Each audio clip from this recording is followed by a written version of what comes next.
How y'all doing, good people? Welcome back to the channel. Welcome back to another video. If you're stopping by the channel for the first time, please consider subscribing to my channel. And while you're at it, smash that like button for me. I really would appreciate it. Also, hit that post notification bell so that you're notified every time I upload a new video. Be careful down in the comment section of the videos. A lot of spam, a lot of scammers. I will never ask you to contact me by WhatsApp or Telegram. I also do not invest money for my subscribers, so please be careful. Don't get yourself scammed. A lot of scam artists out there. A lot of confidence men and confidence women. A lot of grifters. Be careful. Don't let any of these people take advantage of you. If it sounds too good to be true, it probably is. Well, welcome. I'm your host, Richard Fain. Nice to have you with me today. We have such a lot to cover that we're going to just get right into it. No, before we get right into it, I have to go over a couple of things with you. The first one is Instagram, right? I've been asking you guys every day to support your boy on Instagram. Do me a favor. For you people that are Instagrammers, do me a big favor. Get down to the description box. Click on the Richard Fain Millionaire Mentor Instagram link. Please, do me a favor. I'm asking you guys to support me on this. If you are an Instagrammer, get down to the description box. Click on my Instagram link. Give me a follow and then send me a DM to let me know you're rocking with me and to say hello. Do me that big favor for all of you folks that actually use Instagram. Now, if you guys don't use Instagram, no problem. Don't worry about it. But for you folks that do use Instagram, put me on your Instagram short list along with your other favorite Instagrammers. Add me to the Instagram favorite list. Give me a follow. I'm trying to get this Instagram page up to like it used to be on the old page where I had over 90,000 people. We got about 2,000 people right now on the new Instagram page, but I know we can do better. I know we can do better. I know the squad can do better. So come on, family, help your boy out. Get down to the description box and hit that Instagram link. Second thing, Moomoo is going to give you 10 free fractional shares of the Magnificent Seven. For you guys that don't know who the Magnificent Seven are, you need to go out to the $1 trillion research lab, right? Go out to the $1 trillion research lab. Check them out. Apple, Microsoft, Meta, Amazon, Alphabet, NVIDIA, and Tesla, right? We're going to talk about Meta today. We're going to talk about Meta and what an opportunity right now it is to buy Meta. We're going to talk about that a little later. But right now, if you want to get 10 fractional shares of the Magnificent Seven, go down to the description box, click on that Moomoo link, open up your new Moomoo account today. Guys, there is no better way to start building wealth than to get 10 free fractional shares of the Magnificent Seven. You're talking about 7 of the top 15 companies in the world. You're talking about 7 of the top 7 companies in the United States. Now, people will argue that Tesla shouldn't be in there, but I still say Tesla should be, right? But you can't argue with the top 6, right? You may argue about Tesla, but you can't argue the other 6.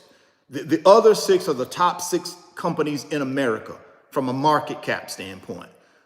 We can argue Tesla, but I still put Tesla in there. So if you want the Magnificent Seven for free, 10 fractional shares, get down to the description box, click on that Moomoo link, open up your Moomoo account today, go get that free stock, go get that free money. The last thing and the third thing before we dive into today's financial news, the website, the Richard Fain Millionaire Mentor website is alive and doing great. You guys, like I said, over 30,000 people have already hit the website in 1 week.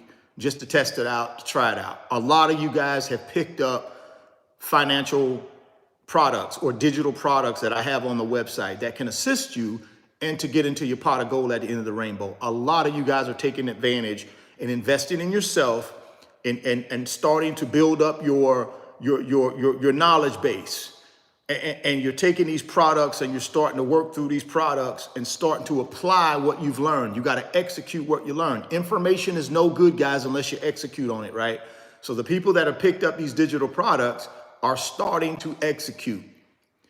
Also, a lot of you guys have signed up for the paid membership club.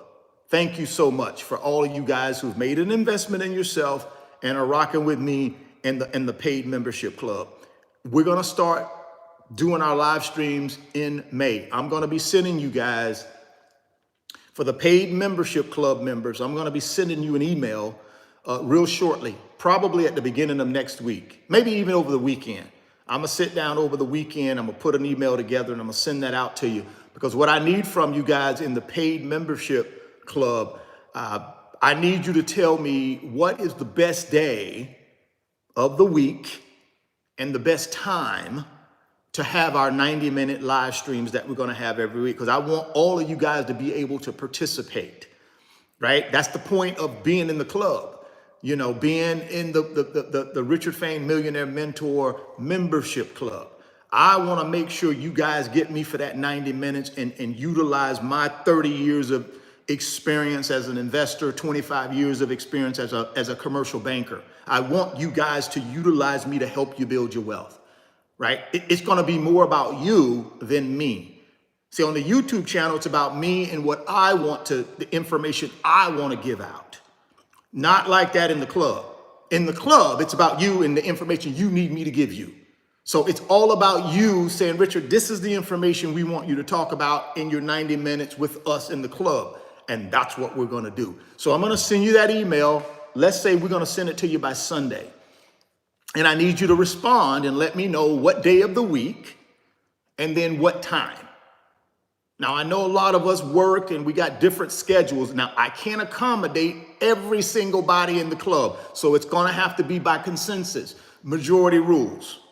So if the majority of the people, let's say 70% of the people say, hey, Richard, we want these things on Wednesday night at 8:00 p.m. Eastern time. And if that's the consensus, that's what we're going to have to go with. So hopefully you get the email, you go ahead and respond back to me. Now, I know some of y'all are in different parts of the United States. Some of you guys on the West Coast, some of you in the East Coast, some of you in the Midwest, wherever you're at, we got to go with the consensus. So be on the lookout for that email if you are a paid member of the membership club.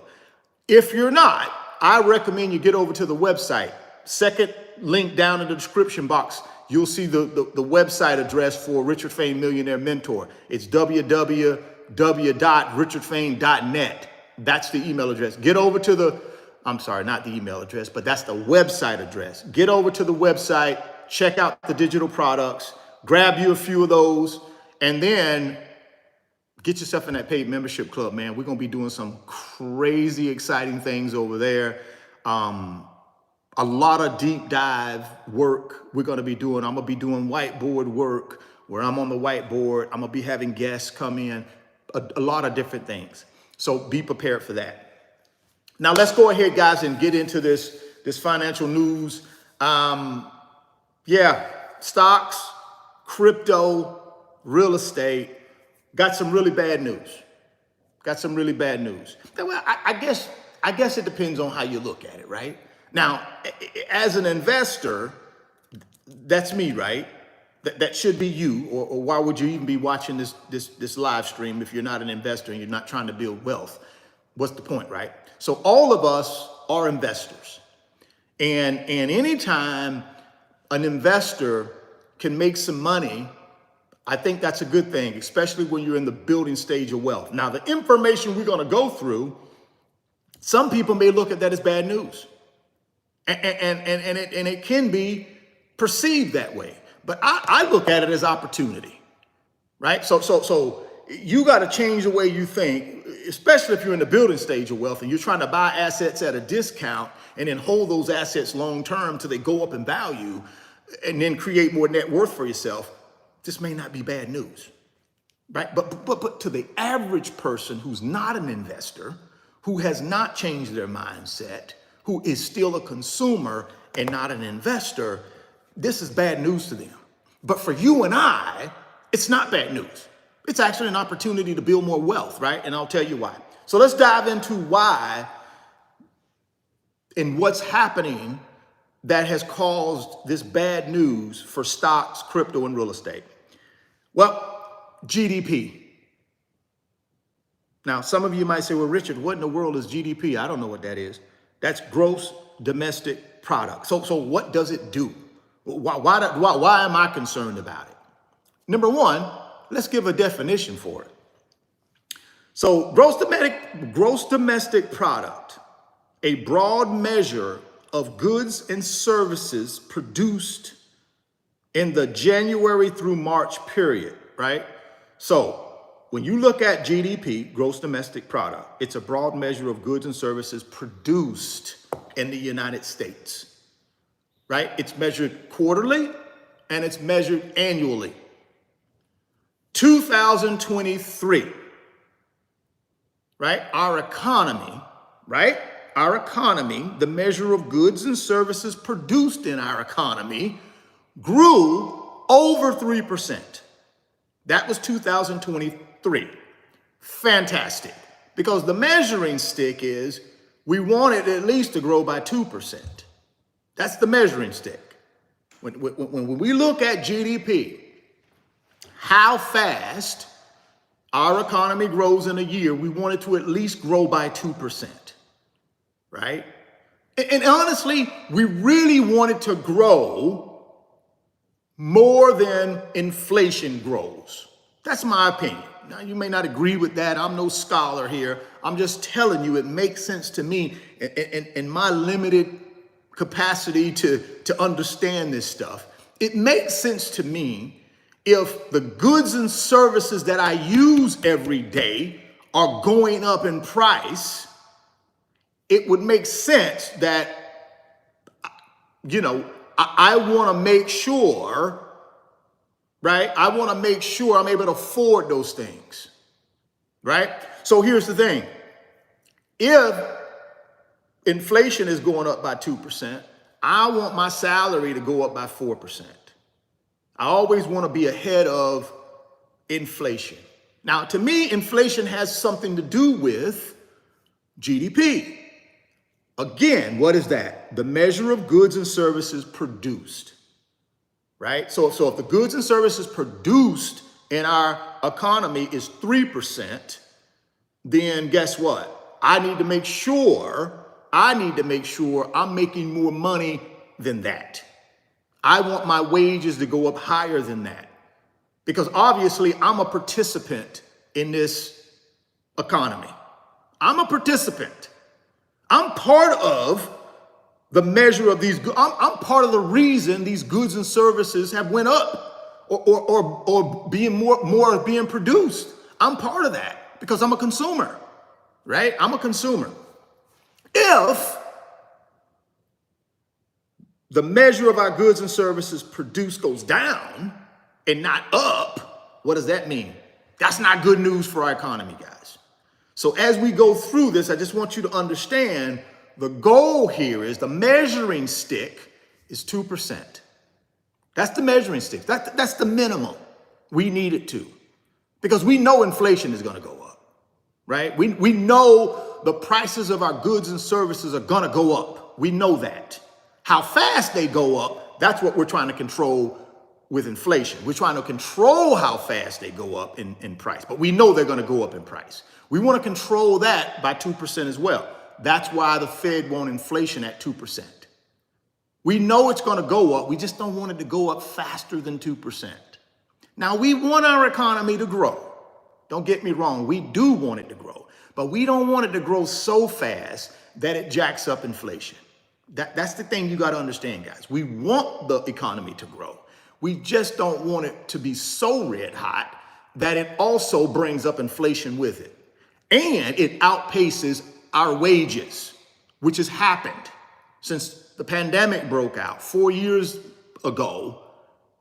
The goods and services have compounded, from a compounding standpoint, have grown by 18%, but our wages about 3 to 4%, right? So that's a bad thing. We don't want that. We don't want the goods and services going up in price and outpacing our salaries. That's not good. So here we go. Let's talk about this GDP number that actually came in for the first quarter and the personal consumption expenditures index as well. We'll talk about both of those. So the U.S. economy growth was much weaker than expected to start the year. They're talking about the first quarter, January through March. So the U.S. economic growth was much weaker than expected to start the year, and prices rose at a faster pace, the Commerce Department reported Thursday. So this report came out yesterday. Gross domestic product, a broad measure of goods and services produced in January through March period, increased at 1.6% annualized pace when adjusted for seasonality and inflation. And this is according to the Department of Bureau of Economic Analysis. Economists surveyed by Dow Jones had been looking for an increase of 2.4%, following a 3.4 gain in the fourth quarter of 23 and 4.9 in the previous period. So our economy did not grow as expected. Didn't grow.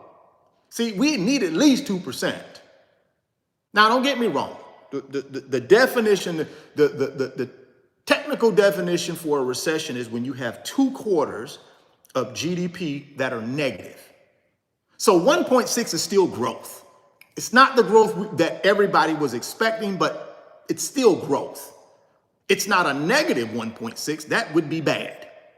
So it still grew at 1.6% in the first 3 months.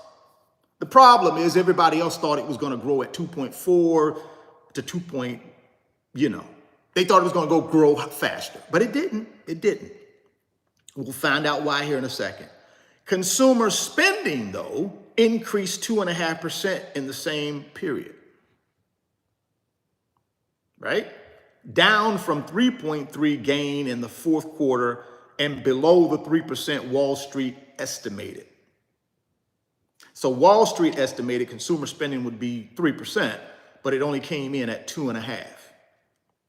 So 2 of those, we missed estimates, right? We missed the GDP estimate and we missed the spending estimate, right?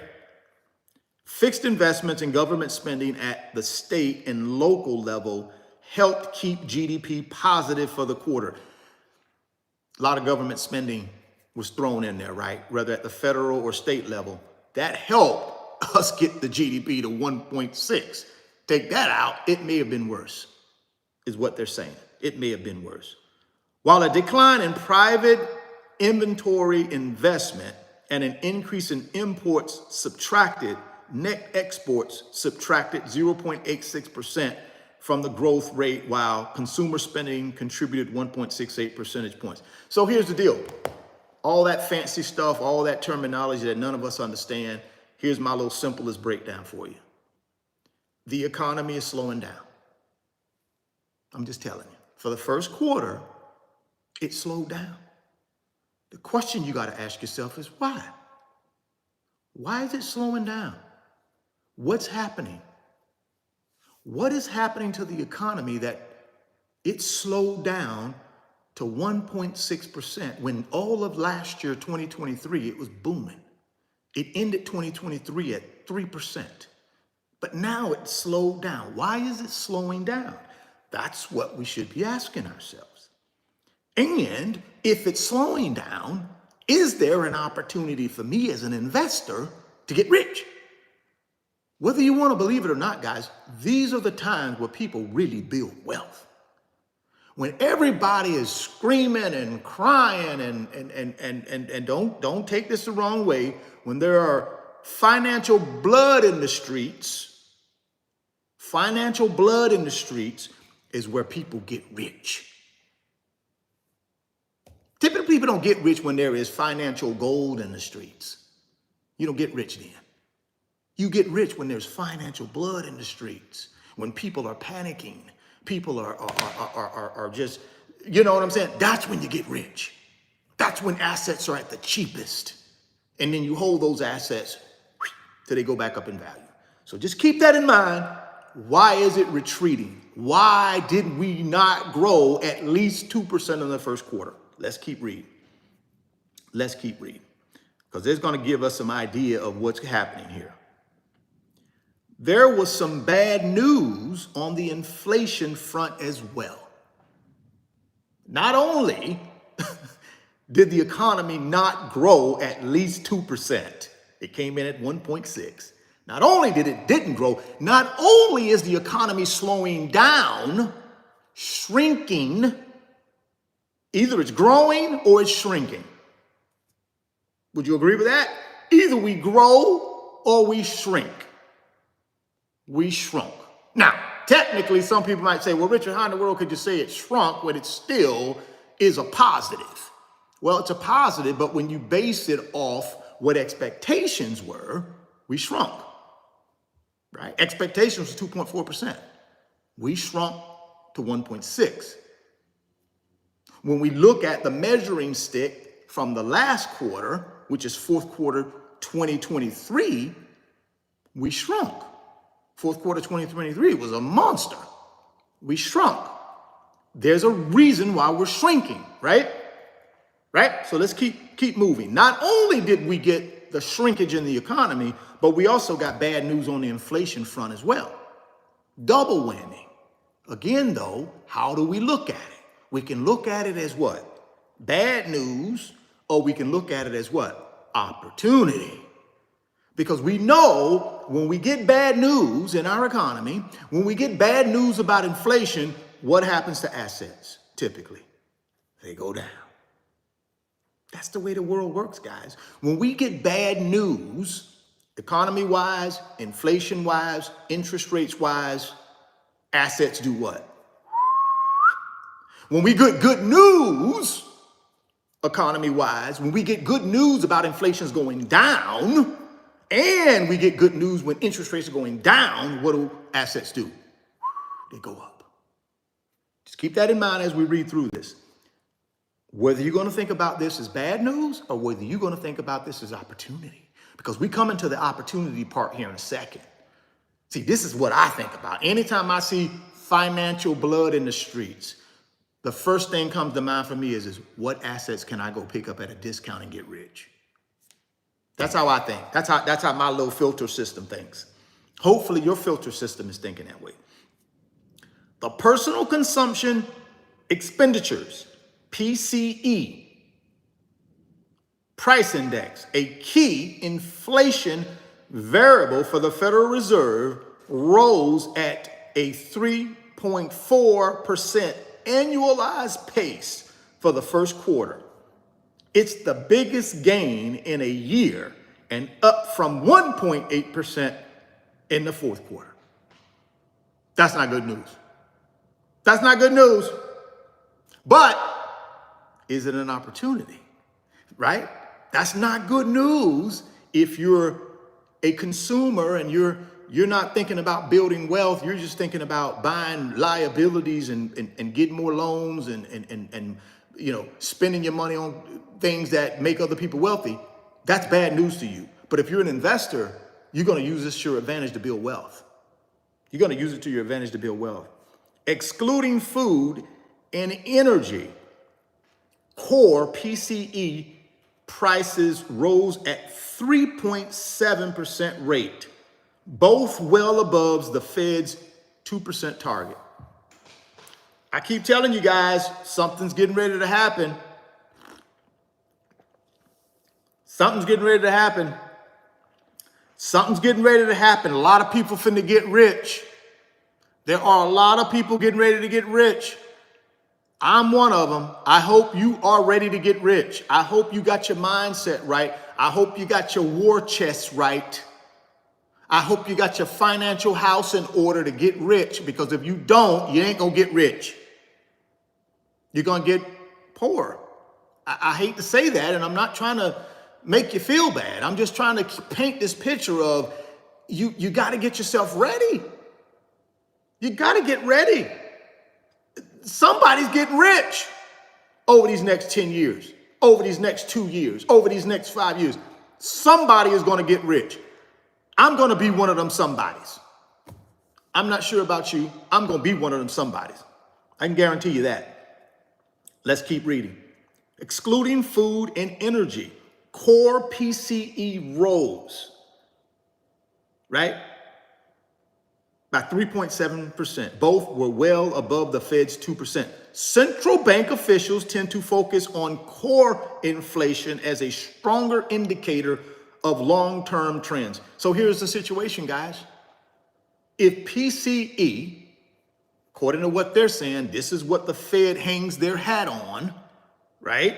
This is what they gauge inflation on, is moving up, not down. So what does that do for interest rates? What are the Fed's choices for interest rates?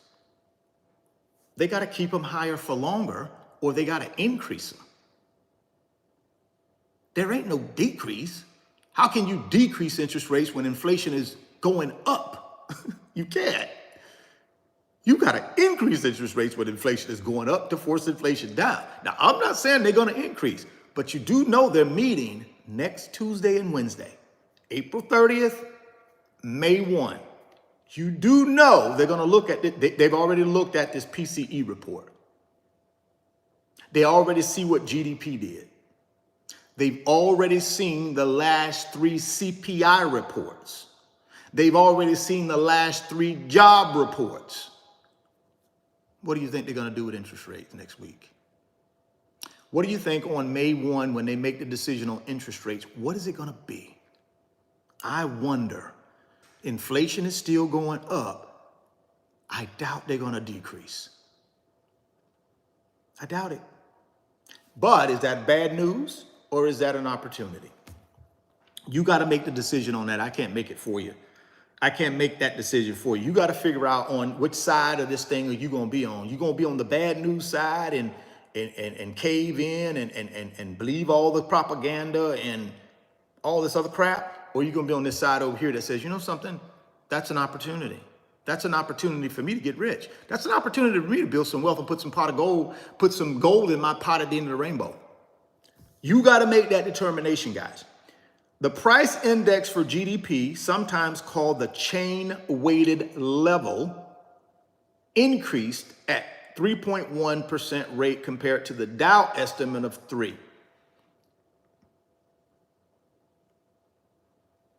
That don't sound good. I'm no economist, but that don't sound good. If we expected 3%, but it came in higher, that don't sound good. Not when you throw in inflation, right? That don't sound good. Markets. Here's what the effect on the stock market. I told y'all we get to the opportunity, didn't I? I told you, just hang in there with me. We'll get to the opportunity. Here's the opportunity. Let's read about the opportunity real quick. See, if I'm an investor, I'm waiting on opportunity. I got the war chest ready. I got the mindset right. I got the financial house in order. I got my brokerage account set up. I got money in that brokerage account ready to strike like a king cobra. You ever seen a king cobra? When them jokers ready to strike. You ever seen a king cobra? I'm talking about a snake. It's called king cobra. You ever seen that sucker before it's ready to strike? That's what we should be as investors. We should be like a king cobra, coiled up and ready to just decimate something. Decimate these blue chip, big boy, paper assets and ETF. We should be, I'm telling you guys, somebody gonna get rich. Somebody gonna get rich. Somebody. Why can't that be us? Why can't we get rich? Let's get rich. But you gotta be ready. You can't be lackadaisical and, oh golly, I gotta know everything about everything before I can do anything. That's just an excuse and you're gonna stay broke. This opportunity gonna miss you. You're not gonna get rich. You're gonna stay right where you're at. You gotta get out of that mind frame, right? You got to get in this mind frame. Like I said, you got to be like a king cobra, ready to strike. Let's talk about this opportunity. Markets slumped following the news, with futures tied to the Dow off more than 400 points. Treasury yields moved higher, with the benchmark 10-year note most recently at 4.69. So here's the thing. And I've explained this, but let's explain it again because I think it's worth us talking about again. So when big boy investors, big boys, I'm talking about big boy investors, Wall Street firms, billionaires, hedge funds, big boy investors control 75% of the activity in the stock market. Big boy investors. When big boy investors hear bad news like this, remember, big boy investors are short-term investors. Retail investors like you and I, we should be long-term investors. Why? Big boy investors are dealing with billions and trillions of dollars. So they can be short-term. They can move their billions and trillions into something for 30 days, 60 days, move it out and make billions. Right? You and I, we dealing in hundreds and thousands, not billions and trillions. We're dealing in hundreds and thousands. So for us to move in and out of something with hundreds and thousands, we create pennies. They create billions of dollars because they're dealing with billions of dollars. We're dealing with hundreds of dollars and thousands of dollars, so we don't make much. So the only way we're going to get rich is we got to put our thousand, our hundreds, and keep it in there for a long period of time, like 10 years. Then we get rich. Big boy investors don't have to do that because they're already rich. See, it's one thing when you're already rich and you're in the stock market. It's easy to come in and out of it because you're already rich. But when you ain't rich and you're trying to get rich, it ain't no get in and get out real quick because you're making pennies. You got to get in and stay in and put more in and put more in and put more in and wait 10 years. Then you get rich. That's how it works. So 75% of the market are big boy investors who are already rich. They can move in and out of this stuff. So what happens is when they get bad news, guess what they do? They move their money out and put it in something else. That's what they put it in, is treasuries. One of the instruments they put their money in until they're ready to move back into the market again is treasuries. Be U.S. treasuries, it could be money markets, where they can hold that money and get them 3, 4, 5, 6, not 3 to 5% return, right? They can do short-term treasuries, bills. I think bills are short-term. You got bills, notes, and bonds. Bonds are long-term, right? But you can do bills, you can do notes, and you can do bonds. All are treasuries. Or you can go to a money market. Or you can do some type of overnight investment, sweep it back in the next morning. You can do a lot of stuff when you already got billions of dollars.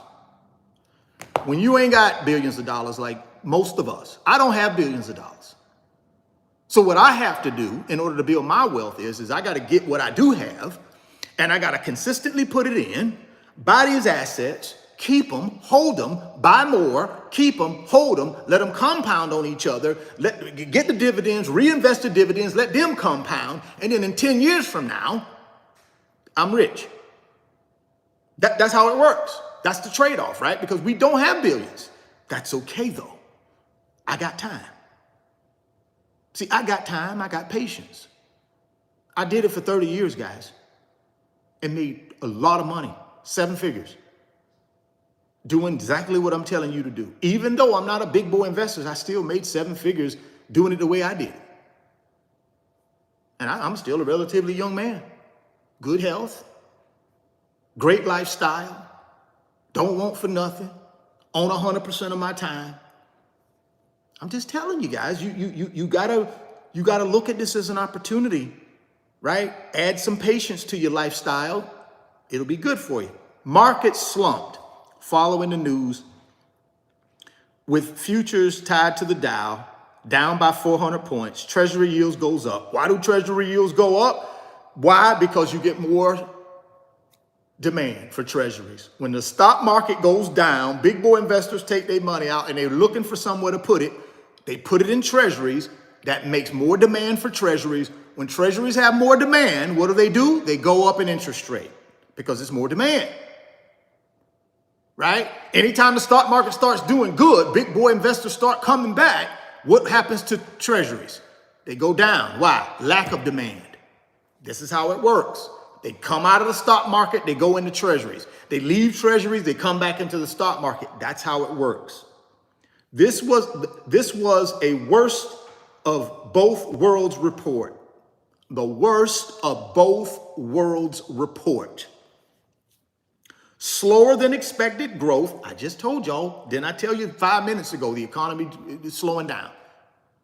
It's slowing down. It's slowing down. It's shrinking. That's what they're telling you here. Now, I'm not that smart. I'm no, but the basic understanding of our economy, I got the basics down. I got the basics down, right? I know if last year it did 3% all year, and then in the fourth quarter, what did they say it did? 4.9 in the fourth quarter or something like that? Let me go back and look at that, make sure I don't get that wrong. What did it say in the fourth quarter it did? I missed that part, but in the fourth quarter, there it is. So it says the economists surveyed by Dow Jones had been looking for an increase of 2.4 following a 3.4 gain in the fourth quarter of 2023. So in 2023, fourth quarter, it did 3.4%. That's what it grew. I ain't real good in math, but if I take 3.4 against 1.6, the 3.4 is higher. So if 3.4 last year, just 1 quarter ago, and now you do 1.6, that's shrinking. It shrunk from the last quarter. The last quarter was 3.4% growth. Amazing. It shrunk down to 1.6. Not amazing, right? So you ain't got to be that smart to figure that part out, right? Not that smart to figure that out. So here we go. This was the worst of both worlds report. Slower than expected growth, higher than expected inflation. That's the bad news. Growth slowed, but inflation went up. That's what I'm telling you. That's the financial blood in the streets. Inflation goes up, but growth goes down. Not good unless you're an investor, like you and I. Unless you're somebody that's trying to build wealth, this is not a bad report. If you're trying to build wealth, right? That's my opinion. You may disagree. We are not far from all rate cuts being backed out of investor expectations. So this guy who works for CIBC Private Wealth Group, he basically went on record and said, this is not good news, guys, if we're trying to get the Fed to reduce interest rates. We're almost at a point right now where you can take rate cuts off the table in 24. That's basically what he's saying. He's saying you're pretty much at the point where the Fed is going to have to come on record. Now, they probably won't, but he's thinking they will. Well, he ain't thinking they will. I'm thinking they will. Come on record and say no rate cuts. If that happens, guys, what a great opportunity. It's going to be some opportunities, because I'm telling you, the stock market will sell off, and it will sell off big. But don't panic. Don't panic. Look at it as an opportunity to get rich. That's what I do. I look at it as an opportunity to get rich. So here we go. We are not far from all rate cuts being out of investor expectations. It forces Fed Chair Jerome Powell into a hawkish tone for next week's FOMC meeting. Listen, man, this is a perfect storm getting ready to happen. Now, I know some of y'all gonna freak out if the stock market sells off by 20%. A lot of y'all gonna freak out. I'm not. As soon as it sells off, I'm all in. As soon as it sells off. If it sells off. If it sells off, I'm in. Even more.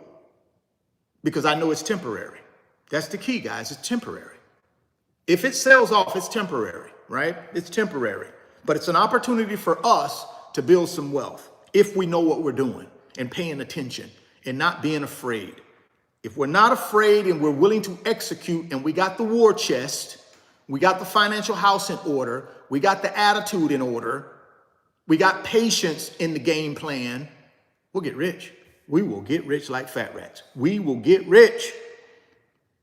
The report comes with markets on edge about the state of monetary policy and when the Federal Reserve will start cutting its benchmark interest rates. The Fed funds rate, which sets what banks charge each other for overnight lending, that's not the rate you get. Oh, Richard, 5.5, that's not that bad of a rate.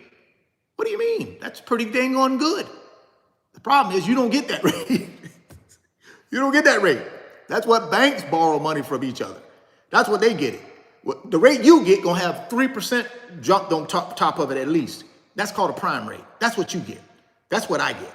So when I go in the bank, I don't go, oh, hey, Mr. Bank of America, Mrs. Bank of America, here's how it's gonna work. I'm your customer and I want that Fed funds rate at 5.5 to get this car loan. Do you got that? They're going to say, well, sir, Mr. Fain, unfortunately, that's not your rate. Your rate is 7.5, 8.5, 9.5, 10%. That's your rate. Take it or leave it. You don't get the Fed funds rate. I don't get the Fed funds rate. We get the prime rate or higher. That's what we get, right? We get the prime rate or higher. So it says the Fed funds rate, which sets banks what banks charge each other for overnight lending, is in a targeted range between 5.25 and 5.5, the highest in some 23 years. Over 20 years, guys, the Fed funds rate ain't been that high. The central bank has not hiked since July 23. Investors have had to adjust their view of when the Fed will start easing as inflation has remained elevated. The view, as expressed through futures trading, is that rate reductions will begin in September, with the Fed likely to cut just 1 or 2 times this year. Futures pricing also shifted after the GDP release. So all that means is you got these people who predict what the stock market is going to do in the future, and they call it the futures, right? Because the market don't open till what? I think 9:30, maybe 9 o'clock, 9:30, one of the two. I don't know when it opened, but when if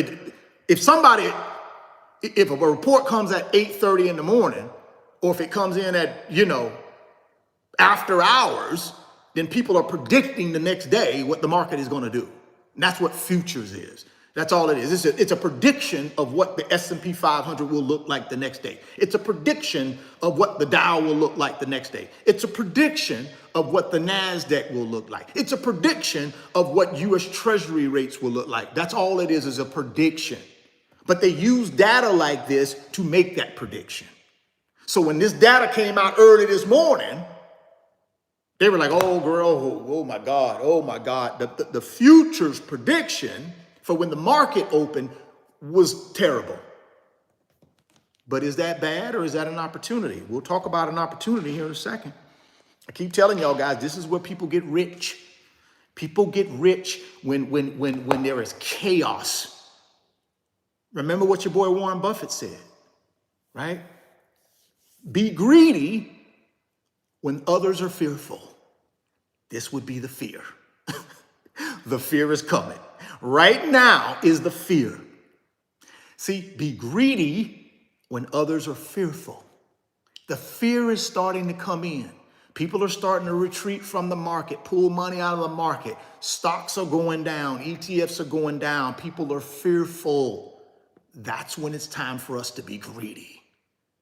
That's where we got to have the war chest ready. We got to have the mindset ready. We got to have the financial house in order. We got to have the execution, the game plan ready to execute. We got to know exactly what we're buying. We got to be laser focused if we want to get rich. Be greedy when others are fearful. Be fearful when others are greedy. Just saying.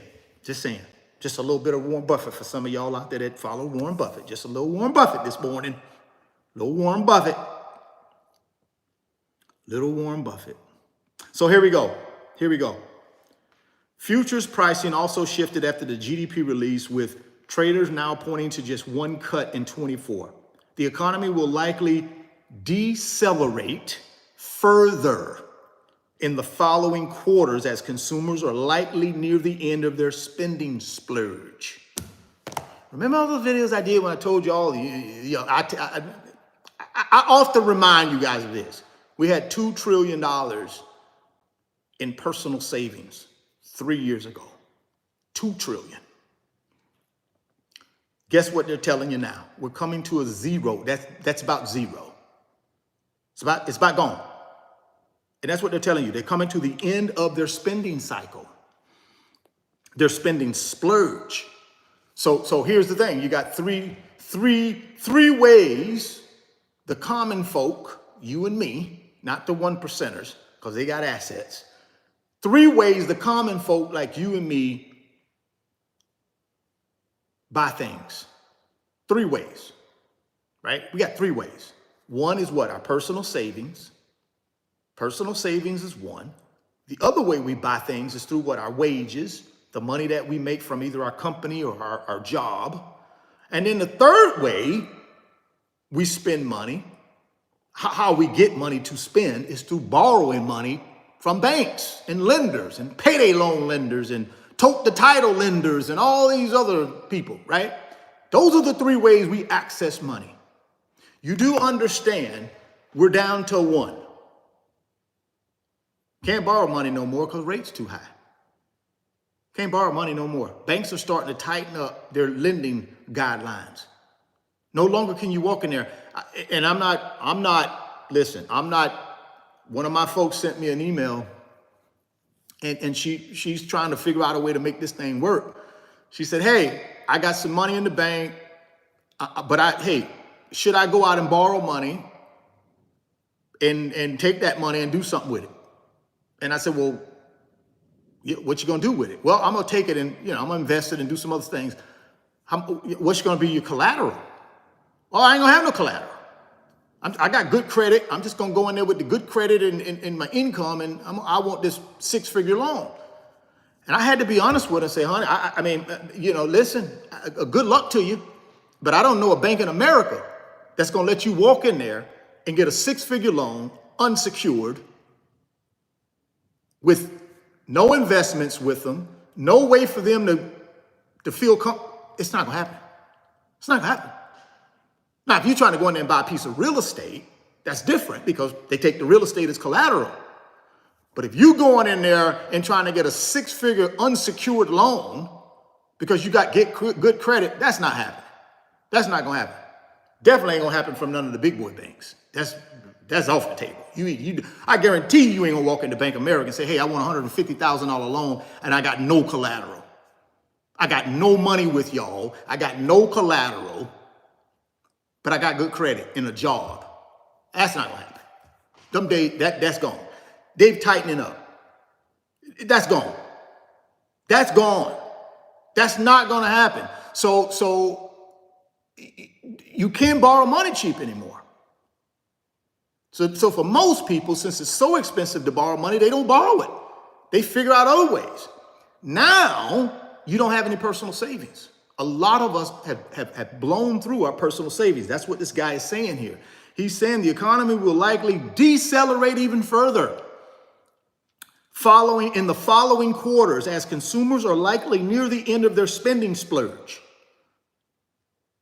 because they got no access to loans and they got no personal savings. The only thing they got left is wages. If something happens to the labor market, it's going to be disaster. It's going to be disaster if that labor market slows down. That's the only thing saving the consumer right now is the labor market, in my opinion. The only thing, right? So savings rates are falling as sticky inflation puts greater pressure on consumers. Exactly. 2 trillion, almost to zero right now. Under 100 billion. From 2 trillion, under 100 billion. And that's what he's telling you. Pressure. Why? Your goods and services went up 18% in 4 years, but your wages went up 4%. Pressure. Pressure. We should expect inflation will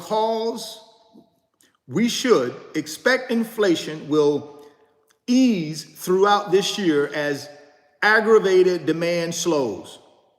Although the path to the Fed's 2% target still looks a long ways off. I've been telling y'all the new normal is what? 3% inflation is the new normal.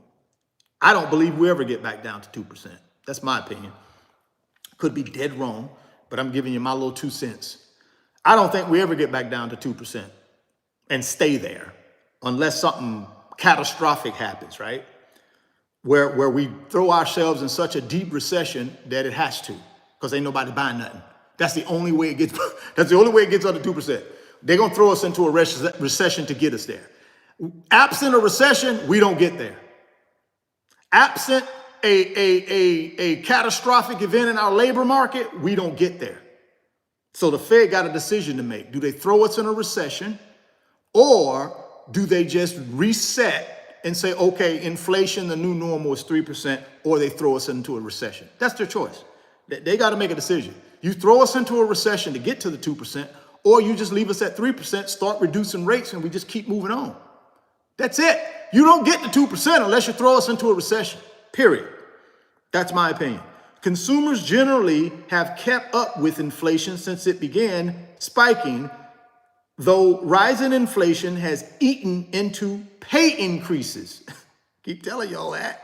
I keep telling y'all this.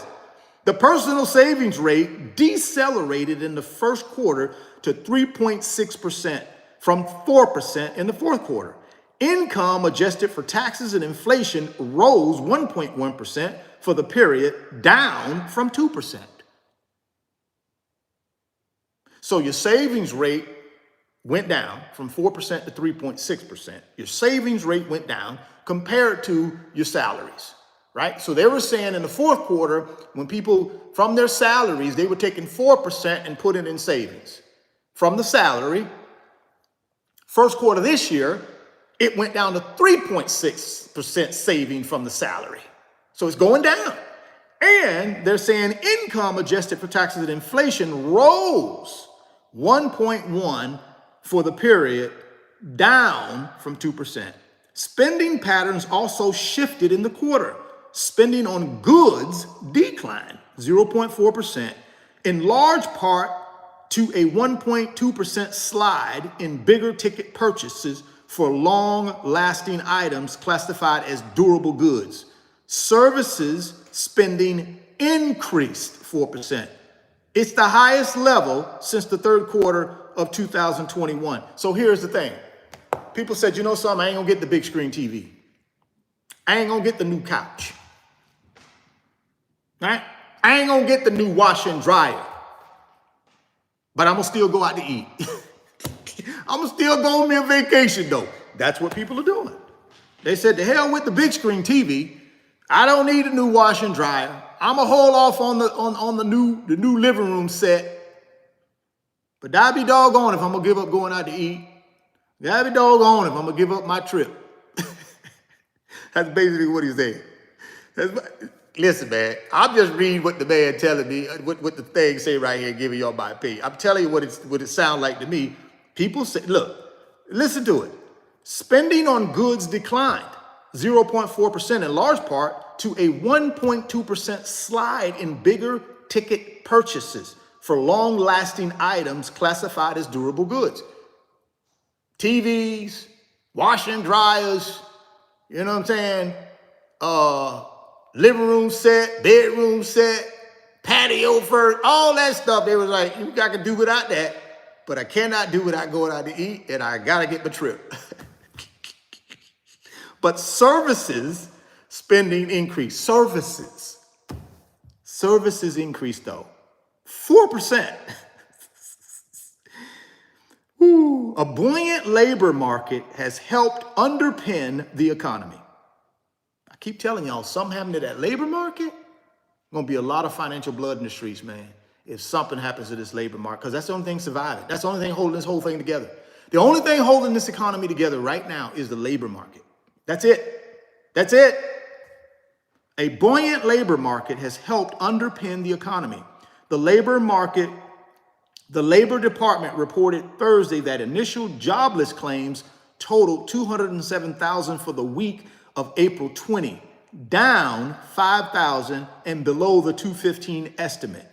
And a possible positive sign for the housing market, a residential investment surged 13.9, its largest increase since fourth quarter of 2020. So residential investment. And I've been telling you guys, that's really the only thing I would be doing with residential is investment for income. I wouldn't be buying houses to just live in and it just take money out of my pocket. The only way I buy real estate right now, it's an investment for income. And that's what you're telling you that jumped. It says a positive sign for the housing market that residential investment surged 13.9%. I would say those are really smart people. Those are really smart people that understand even though prices are higher, the price don't matter because I'm gonna go in and negotiate me a deal off of that sales price. I'm gonna get me 10 or 20% off of the sale price because why? I got a war chest. I got my financial mind right. My financial house is in order. I'm ready to buy and I'm gonna put me a tenant in that property. That rental income is gonna pay for everything. Yeah, I'm gonna get a 7.5% interest rate, but in a couple years, I'm just gonna refinance it. Bingo. See, I ain't gonna go in and pay this guy full price. Why? Because ain't nobody else paying him full price. Because if there were, he wouldn't still have it for sale. It'd be sold. Ain't nobody finna pay you no full price. I don't care what the prices say. They're not doing it. If you're smart, you find your property in a really good location. You find where you can make the most rent you can make. You tell that seller, listen, buddy, or ma'am, I'm gonna give you 20% of what you're asking for it. I'm ready to close right now. I guarantee you they don't turn it down. Now, ain't gonna turn it down.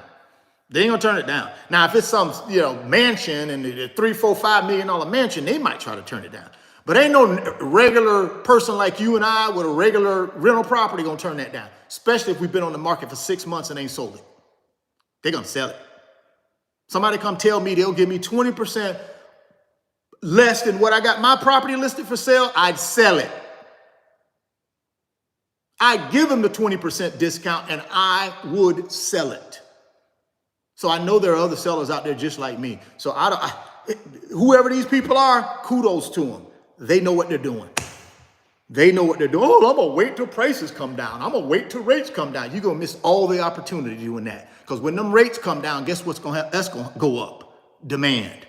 See, you think you're gonna get a deal when the rates come down. No, you're not gonna get a deal because there's gonna be a billion other people trying to get real estate too when the rates come down.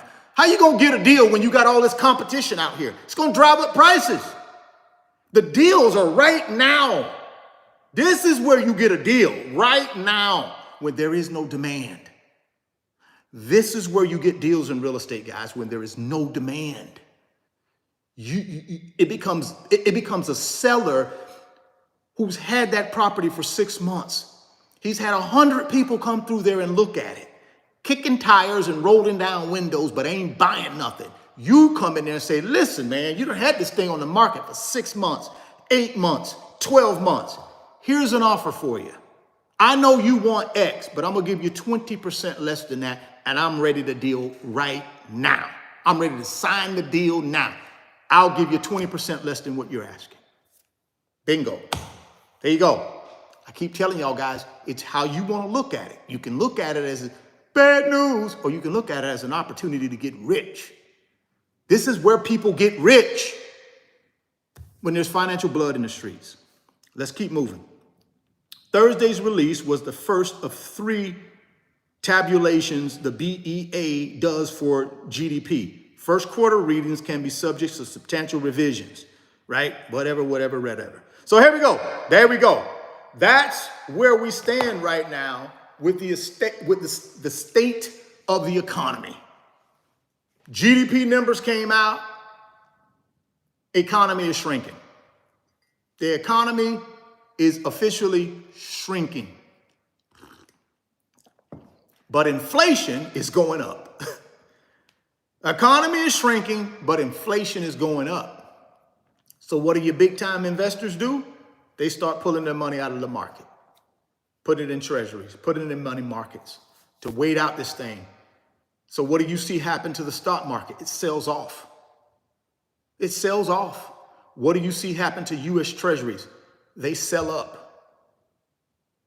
Stock market sells down, U.S. treasuries sell up. Why? Because that's where the money's going. The money's leaving the stock market and going to U.S. treasuries.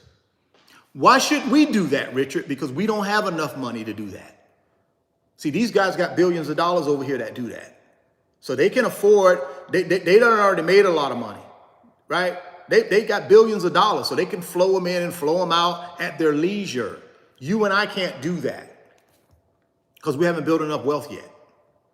See, we're in the building stage of wealth. These people are already wealthy. They can do that. We're not the same investors. We're much different than them, right? We're long-term guys. They're short-term guys. But both of us can get rich. Both of us can get rich. That's the way I look at it. We both can get rich, right? So here's an opportunity that I'm going to share with you that I believe is an opportunity to get rich. Here it is. Here's the headline. Meta stock plunges 15% as company plans to invest heavily in artificial intelligence. You got to also understand the earnings report came out yesterday, I believe, Wednesday. And we're going to discuss that as well. And why I believe there's an opportunity here. Guys, this is a Magnificent Seven company. Meta is. Meta is valued as the 7th most valuable company in the world. Meta is. Now they may have slid a little bit because they took a little bit of hammering on the stock price this morning. After hours yesterday and this morning, they've taken a hammer to the stock price. But that's an opportunity to get rich, in my opinion, right? That's an opportunity. Now, the Magnificent Seven, like I've been telling you guys, Moomoo is going to give you 10 fractional shares of the Magnificent Seven. 10 free fractional shares of the Magnificent Seven. When you go down to the description box, click on that Moomoo link. Open up your new Moomoo account today. Go get that free stock. Go get that free money. Meta, Apple, Tesla, NVIDIA, Microsoft, Amazon, Alphabet, aka Google. You're going to get 10 free fractional shares of all of those companies in your new Moomoo account when you put $100 in there. And then you can take the $100 and continue buying fractional shares of the Magnificent Seven. Get down to the description box, guys, and click on that Moomoo link. What are you waiting on? Remember, we got to be ready to go. We got to be like a king cobra. We got to be ready to strike on these opportunities. Who turns down 10 free fractional shares of the Magnificent Seven? Who turns that down? I don't know. Down in the description box, first link. Let's keep moving.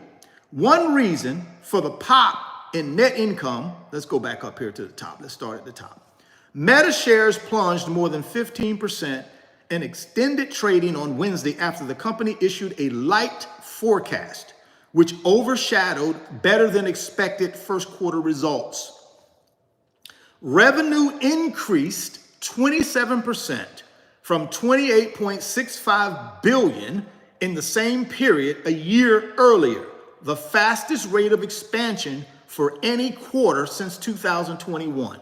Net income more than doubled to $12.37 billion or $4.71 per share from $5.71 billion or $2.20 a share. Just a mega company. I mean, a mega company, right? One reason for the pop in net income is that while revenue growth accelerated, sales and marketing costs dropped 16% in the quarter from a year ago. So not only are they killing it on the revenue, the top line revenue, they're killing the top line revenue. They're also managing their expenses better, which does what? Make that net profit go through the roof. So they're increasing revenue. They are managing the expenses better, which breeds what? more net profit. More net profit for people like you and I to participate in from a shareholder standpoint through what? Dividends and stock appreciation, baby. That's how you get rich. So I tell you, man, these big boy blue chip companies, they don't mess around. Meta is one of them. It's an opportunity. It's an opportunity to get rich. Put Meta on the short list. I'm not sure what we're waiting on. Put them on the short list. Meta said it expects sales in the second quarter of 36.5 billion to 39 billion. That's another 10 billion jump, guys, from the first quarter. You do understand that, right? Wow. So in the first quarter, they did 28 billion. That's first quarter. They're expecting in the second quarter. See, and the reason I'm telling you guys this is a lot of y'all be asking, well, would you buy that? Why is this? This is why. I'm telling you exactly why it's on the short list and why I buy them. This is why. Listen up. So first quarter, they do 28 billion in revenue. This is first quarter. They also double net income. You do know what net income is, right? That's profit, baby. That's profit, baby. If I'm an owner of Meta, guess what? That's profit to me too. Two ways. Dividends, and I'm not sure if Meta pays dividends, but dividends if they do. If they don't, no big deal. I'll take it into stock appreciation. Now, some of y'all know more than I do. I don't know because I don't worry about no little dividends from Meta. I don't worry about no little dividends from the video. I don't worry about if any of them pay them. I don't care anything about them. I just reinvest them if they're paid because I do it through the S&P and I do it through individual stock. So if they pay them, great. If they don't, I don't care. I'm in these fast growing companies for their stock appreciation, not for their dividends. So I could care less if they pay them. Don't really care. All I care about is the stock appreciation because that's where I get rich. I get rich in the stock appreciation, not their dividends, right? I look for dividends when I get rich. When I'm filthy rich and I got my pot of gold at the end of the rainbow and I'm ready to take income from it, then I go look for dividends. While I'm in the building stage of wealth, all I'm looking for is stock appreciation. That's it. Stock appreciation. And here's the deal. You double your net income. They did 12.37 billion in net income in the first quarter. When you look at them last year, year over year in the first quarter 23, they did 5.71 billion.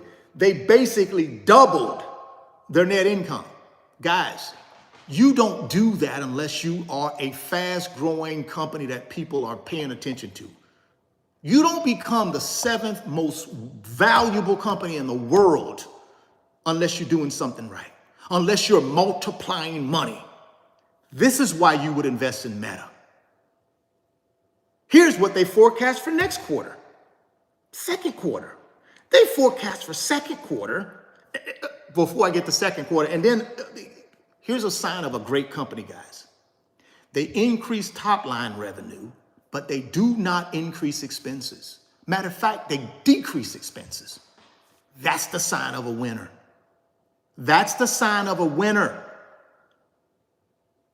That's the sign of a winner. They dropped 16. Here it is. One reason for the pop in net income. While growth accelerated, they did more growth. Sales and marketing costs dropped 16%. Come on, man. Some of y'all know what I'm talking about. Some of y'all are like, whatever. Guys, top line revenue is increasing. Expenses are decreasing. Net profits double. If I'm a shareholder, I'm getting rich. Because I'm part of Meta. I'm a shareholder. I'm an owner. I'm an owner. I'm not just a user of Facebook. Oh, golly, looking for goofy little things on Facebook, little funny videos. Oh, look at that. Oh, look at that alligator attack that deer. Oh, no, I'm trying to get rich. That's why I'm buying Facebook. That's why I'm buying Meta. I don't care anything about them videos they have on Facebook. I don't care about none of that stuff they have on Facebook, other than can you increase top line revenues? Can you decrease expenses? Can you double net profit? That's all I care about with Meta. And they're doing it. They are doing it. Here's second quarter expectations. Meta said it expects sales in the second quarter to be 36.5 billion to 39. The midpoint of the range, 37.75 billion, would represent an 18% year-over-year growth and is below analyst average estimate of 38.3 billion. The stock sell-off accelerated early in the earnings call after CEO Mark Zuckerberg jumped into his discussion about investments, namely in areas like glasses and mixed reality, where the company doesn't currently make money. See, investors don't like that. They don't like that. They want you to stick to your core competencies. Facebook, don't be trying to go out here and be some reality AI company. You need to stick to what you do. Letting people put pictures on Facebook, letting them put their little videos on Facebook, and doing what? Selling advertisement to these companies that want to get attention to your 2 billion subscribers or 2 billion, whatever they call them, Facebook people. That's what you need to stick to, Facebook. Not trying to get out here and be some AI company and trying to do virtual reality and all this other crap that you ain't gonna do nothing but just spend money and lose money in because you don't know what the hell you're doing. See, even the biggest companies in the world, guys, they want to get outside of their skill set. Right? I'm very good at playing in the NFL. I'm an all-pro. I'm making a bunch of money. But guess what? I want to go over here and do mixed martial arts too. I want to go in here and wrestle in the WWE too. See what I'm saying? Ain't no different with these companies. Meta is the biggest thing on the planet when it comes to social interaction between human beings. Biggest thing on the planet. That ain't good enough for them. They also want to go out and be they want to be Apple. They also want to be Apple. You know what I'm saying? It's just stupid. And they paid the price for it in the stock price because the stock price tumbled. When he came out there on that damn earnings call and started talking about all this AI stuff, all this virtual reality stuff, them investors killed him. And the stocks tumbled by like $65 a share. That's what happens though. You have a great earnings call where you're killing it, then you introduce some stupid stuff, and then what happens to your stock? It loses $60, $70 a share. But is that bad news? Or is that an opportunity for us? I say it's an opportunity because guess what? I guarantee you he retracted all of that crap he said. I guarantee you he does. I guarantee you he retracts it.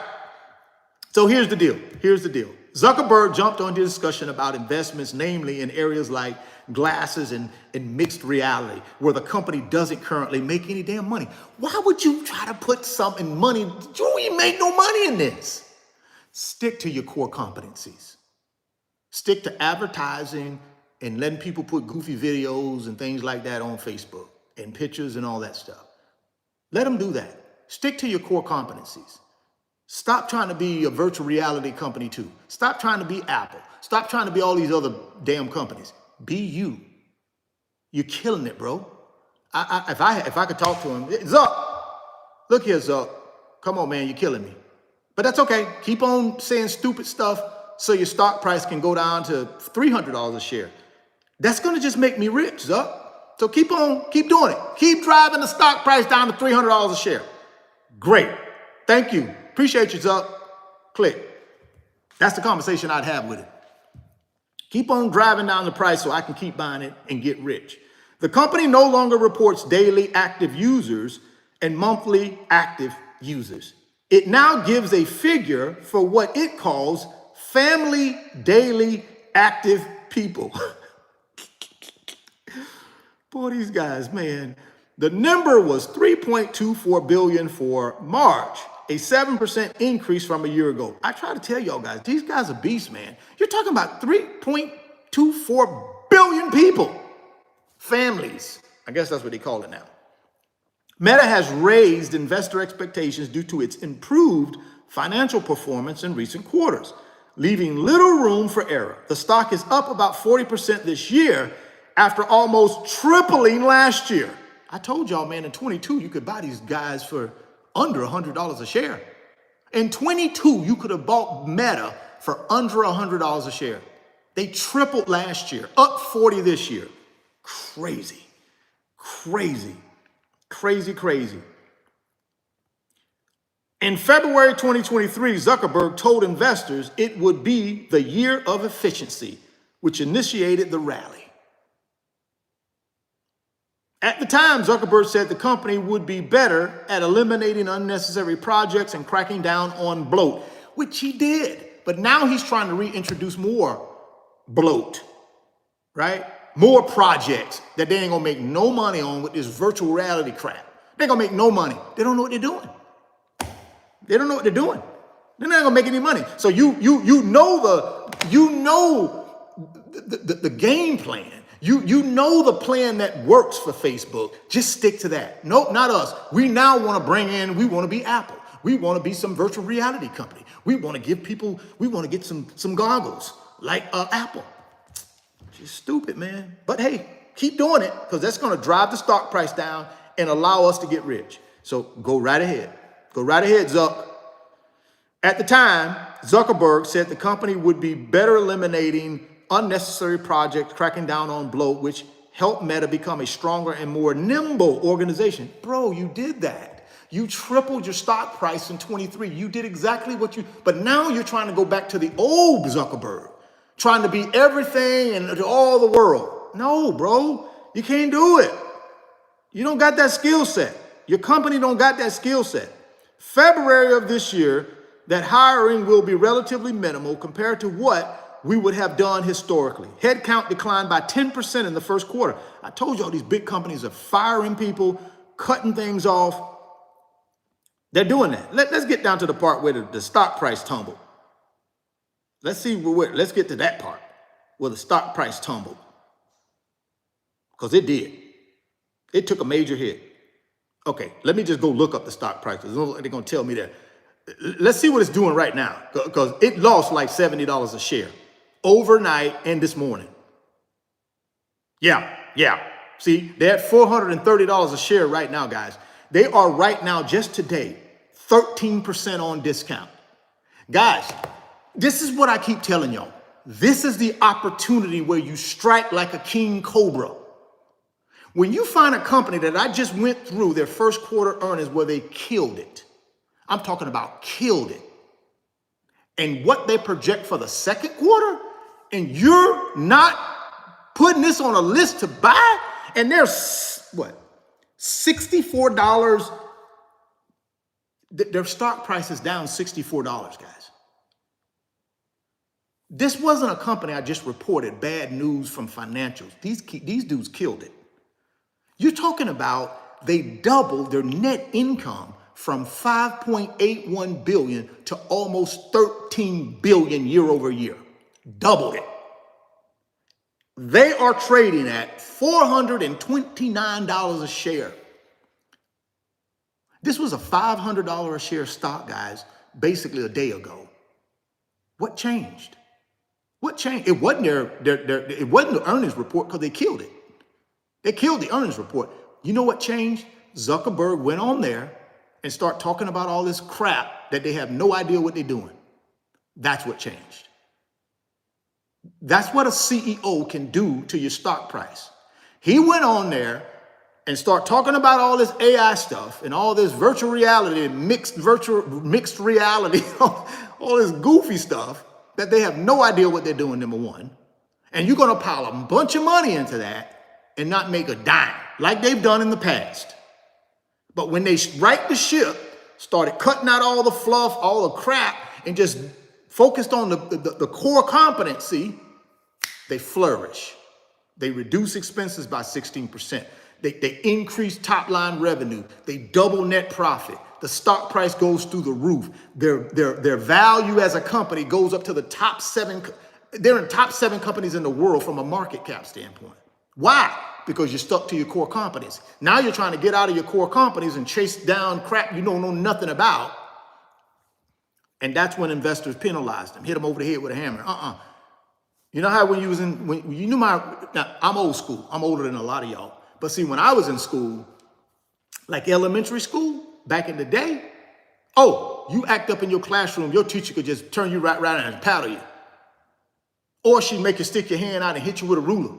That's what they just did to Zuckerberg. That's what them investors just did to Zuckerberg last night. Zuckerberg, we're going to teach you a lesson. You're going to stick to these core companies or we're going to drive your stock price down. And that's what they did. I guarantee you he woke up. I guarantee you he woke up. I guarantee you he woke up. So here's the deal, guys. There's an opportunity for you. You got a stock right there from the 7th largest market cap company in the world. The stock price is down by $60, $62, almost $63 a share. They just reported phenomenal first quarter numbers. So you know operationally there's nothing wrong with the company is what I'm telling you. This stock price slap on the wrist is because Zuckerberg got online or got on the earnings call and started getting outside of himself. He had an out-of-body experience. I guarantee you he will find his body again and get back in his body and correct this. But until he does, you can get rich. Not your financial advisor, not trying to tell you what to do, but come on, man. You can, okay, do whatever you feel like you need to do. I just gave you one. I just gave you one. I just gave you all the internals to make you feel comfortable because I gave you the internals. I gave you all the numbers. What else do you want? You got $60 you can capture and build your net worth. Guess what? You can get down to that description box. You can click on that Moo link. You can get 10 free fractional shares of the Magnificent Seven, including Meta. And then you can stick some money in there and do what? Boom. Go buy you some more Meta if you want to. You got $60 worth of upside. Just like that. $60 worth of upside. Just like that. Because it's going back. Because there's nothing fundamentally wrong with the company. They just reported great earnings. Pretty much beat expectations on everything. There's a couple things they didn't beat expectations on, but it's not my job to sit here and go through the earnings report with you. I'm just giving you what they did. See, I don't care about all that. What I care about is top line revenue. Did you manage your expenses? How much is the net profit? Because that's all I care about because I get part of that net profit because I'm a shareholder. All the rest of that other stuff people be talking about, I don't care anything about that. All I care about is, did you increase net profit? Did you increase top line revenue? Did you decrease expenses? Did you make more net profit? And everything I just read just said they did all of that. Over year, they beat all of that. That's all I care about. That's all I care about. That's all I care about. So, hey man, do what you got to do. I believe there's an opportunity to make some money in this situation we're getting ready to find ourselves in. This won't be the only company. You got other companies coming out this week in the Magnificent Seven with their earnings. Tesla's another company they ain't Meta. They didn't have the numbers Meta had, but I think it's still an opportunity. You already know how I feel about NVIDIA. Now, you know how I feel about Meta.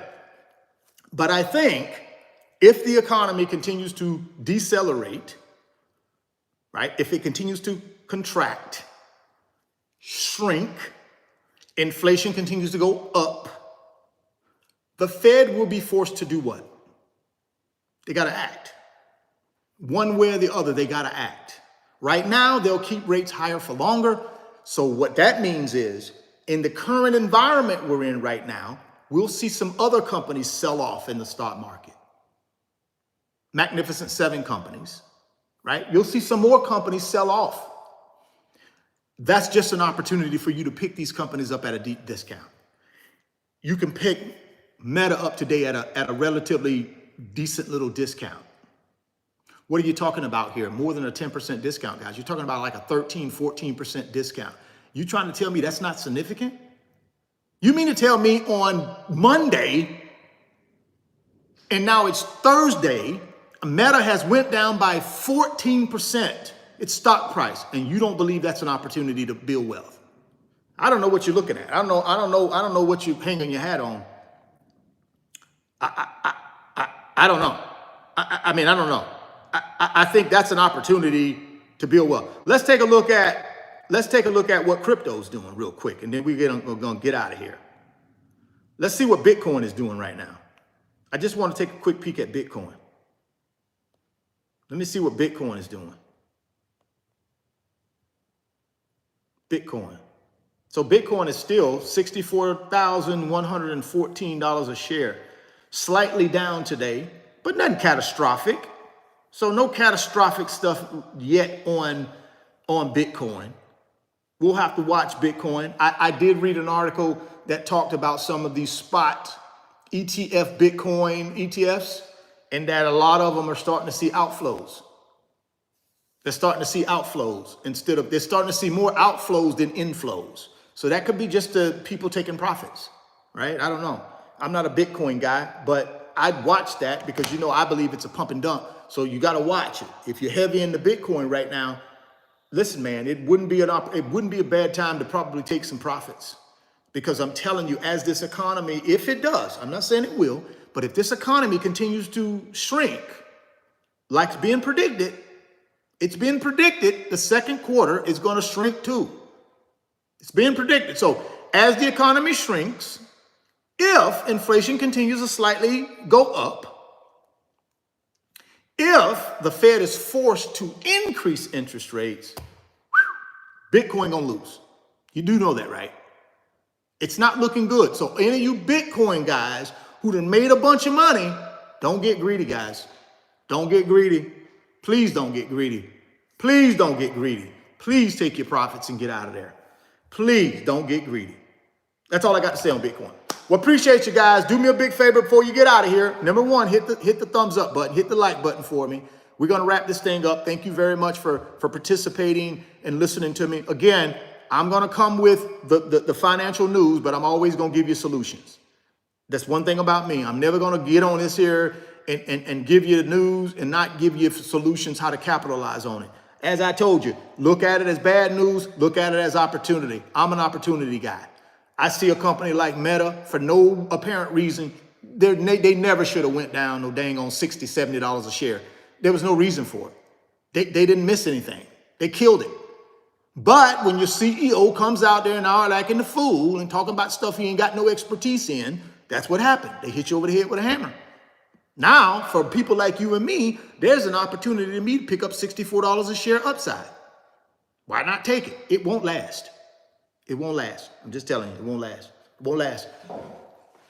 It won't last. Get down in the description box, click on that Moomoo link, open up your new Moomoo account today, put your $100 in there, get your 10 fractional shares of the Magnificent Seven for free. 10 fractional shares of the Magnificent Seven for free.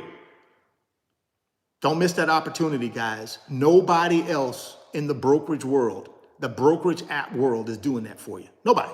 Plus, I use Moomoo myself as my primary brokerage app. So you're rocking with me. Hey, get down in the description box and get yourself 10 free fractional shares of the Magnificent Seven. While you're down there in the description box, click on the website link. I got my new website, Richard Fain Millionaire Mentor website, www.richardfain.net. Second link down in the description box. Go check that out. Grab you some digital products. Make sure you sign up for the paid membership club, guys. This thing is going to be off the chain in May when we get this thing started. I already got a bunch of people who have already signed up. We're going to cap this thing at some point once we get to our number. It's starting to fill up. It's a paid membership club, guys.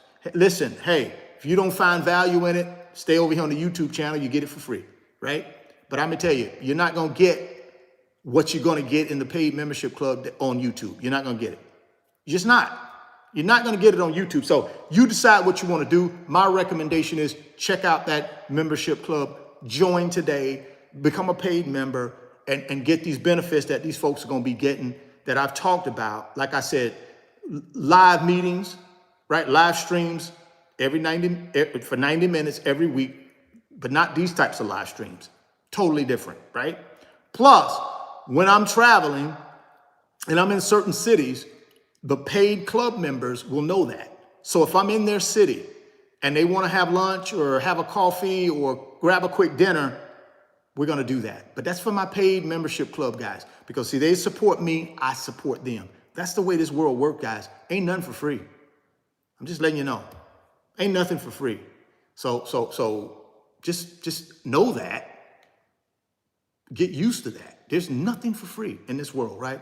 So check out the paid membership club. Come rock with me. We're getting started on these live streams in May. I'm actually sending that email out on Sunday to the paid club members to let them know to pick a date and a time so that most people, we're going to go with consensus, and that'll be our meeting every single week, right? Unless I got to change it for emergency purposes. But other than that, we're going to lock it in, and they're going to have me 90 minutes one-on-one with that select group of people where they can ask me anything, and we're going to deep dive into it. See, things like I just shared with you today, we're going to even go further with Meta, right? And I'm going to be showing them my trades, what I'm doing, that kind of stuff. But it's going to be much deeper than what's on here.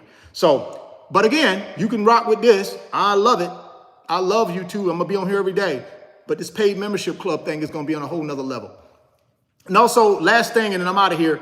Get down in the description box, click on that Instagram link. Y'all give me a follow on Instagram. I'm trying to get the Instagram page built back up. Give me a follow, send me a DM, let me know that you rock with me. And of course, you know, it'd be good to hear from you. Let me know that you're rocking with me. So thank you guys, I appreciate you. Lock it in with a thumbs up before you get out of here. I hope y'all have a rest of a good Thursday. All right, I tell you, sometimes I forget the days, man.